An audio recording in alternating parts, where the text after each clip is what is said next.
Welcome to the Common Man Football Show. My name is James Coburn, and today's episode, we're talking about 2018 NFL Draft cornerback production data highlights.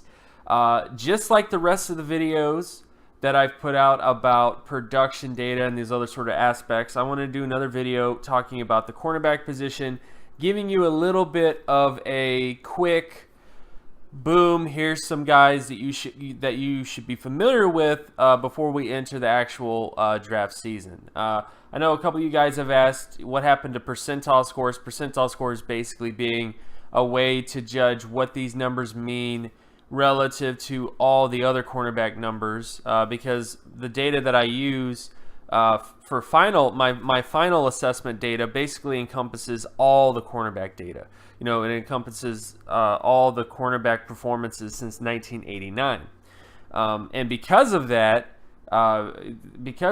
you have to make sure that everything is right. We still have we still have more bowl games to go. We still have more data to come in, and I kind of just wanted to, because the season's over for a lot of teams and a lot of players, I just wanted to get some names out there of guys who stood out in the production data for the 2017 season. There are definitely some cornerbacks who had better seasons last year versus this year. That's another topic that I don't really want to get into until we actually get into the draft season and we're talking about individual prospects and stuff like that. But just keep in mind that if there's a player on this list that you don't see, if there's a player on this list that wasn't on the top 5 cornerback preview, which was back in May,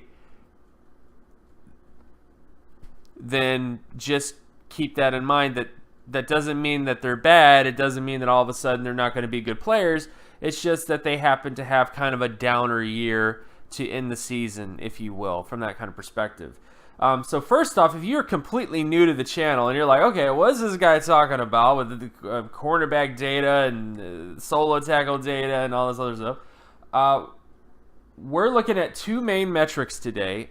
Metrics, analytics, data. Basically, it's a variable. Analytics, data in general, is you take a variable, which could be anything. It could be height, it could be weight, it could be speed, it could be production, and you look at that variable, you gather a bunch of data. So you gather a bunch of NFL players and what their variable was, whatever that variable was, and then you see if there's any correlations to success with that variable. At the cornerback position, there's been two main production data points that are very important to the position. Very important in terms of finding a high-quality NFL cornerback. And those two are solo tackle market share and pass deflection market share. Solo tackle market share, and this is just the basically the definition. It's an individual cornerback solo tackles, individual cornerbacks solo tackles divided by team total solo tackles. By team total solo tackles. So essentially, if a cornerback has 25 tackles on a team that has 500 solo tackles, then that cornerback had 5% solo tackle data, essentially. And a lot of times the solo tackle data gives you a perspective on is how active is this cornerback as a player.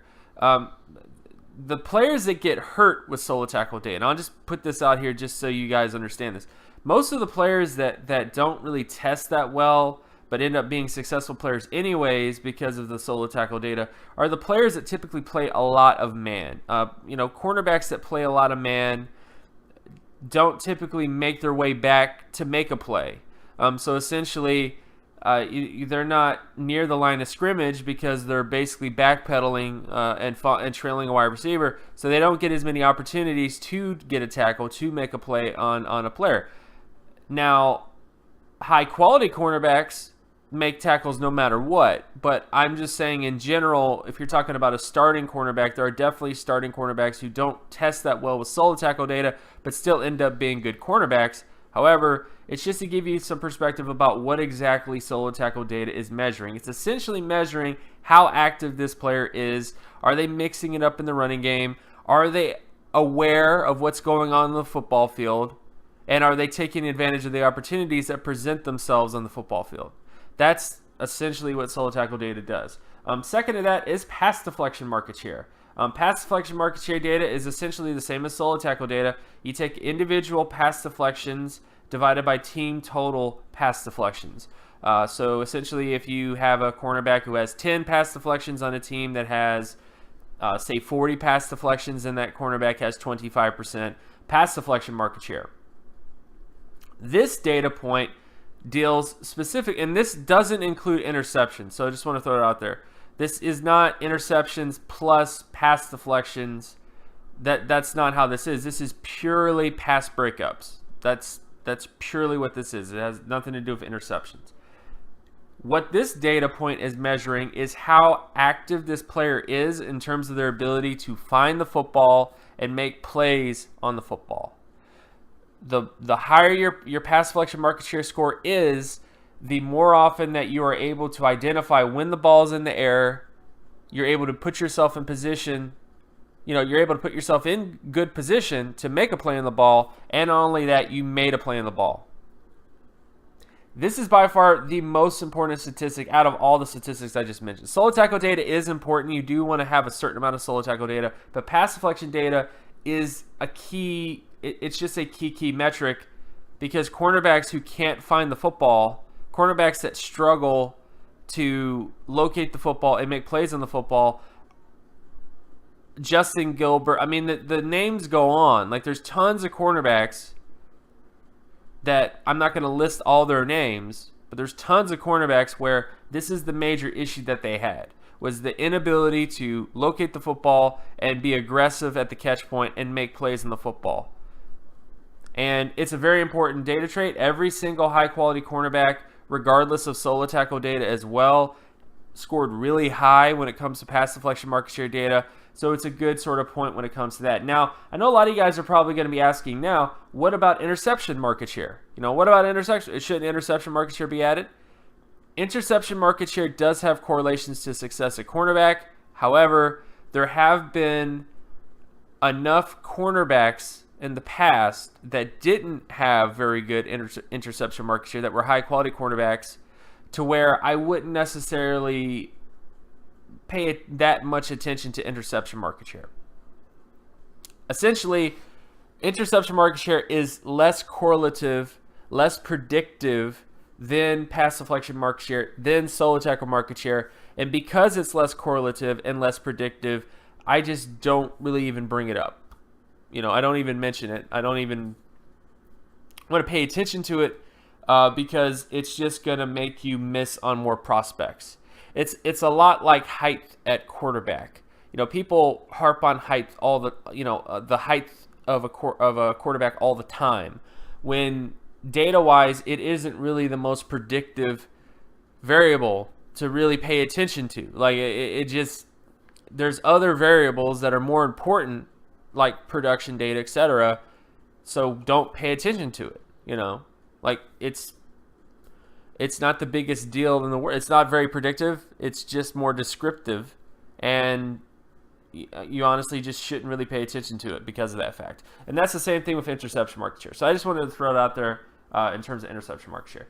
Now, with that out of the way, let's actually get to the players that presented the best data, if you will, for the 2017 FBS season so far. These are all the players in terms of the data that basically, the players that kind of stood out the most this year. I'm not going to go over every single name. A couple of highlights, though, that people might be familiar with. Duke Dawson at Florida is definitely a major highlight here. MJ Stewart from North Carolina, another very interesting cornerback in his own right.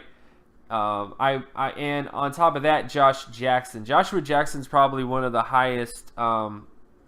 He's not the highest tester per se, but he's definitely a guy that has really kind of risen within the draft community, and he's another guy that I definitely would throw into major discussion. That, like, he's a guy that I would definitely go check out. So these are all the cornerbacks who stuck out. So this is the list.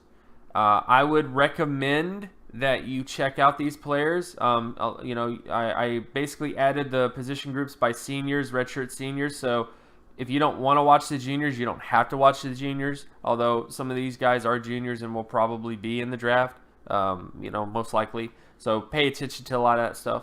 But these are guys that I would just highly recommend that you watch on film. If they're not that great on film, they're not that great on film. But just understand that these are players who hit certain production traits indicative of a potential high-quality cornerback. It's a data trait. It's a trait like any other trait. So these are players. There's going to be some players in here that are actually really good players on film. There's also going to be some players that are not that great in terms of film. But the players that you do find that are actually good on film are going to have not only the fact that they're good on film, but they're also going to have that production data backing them up, giving you even more evidence that this is a guy that could make a successful transition to the NFL. And that is the main point of production data. So with all that stuff out of the way, of course, my name is James Coburn. You can find my other work at draftcoburn.wordpress.com. You can also follow me on Twitter at Geometrics. And if you like this content and you want more content like this, be sure to leave a like and subscribe. Share this video as well with anybody that you know. And I will talk to you guys in the next video. Peace.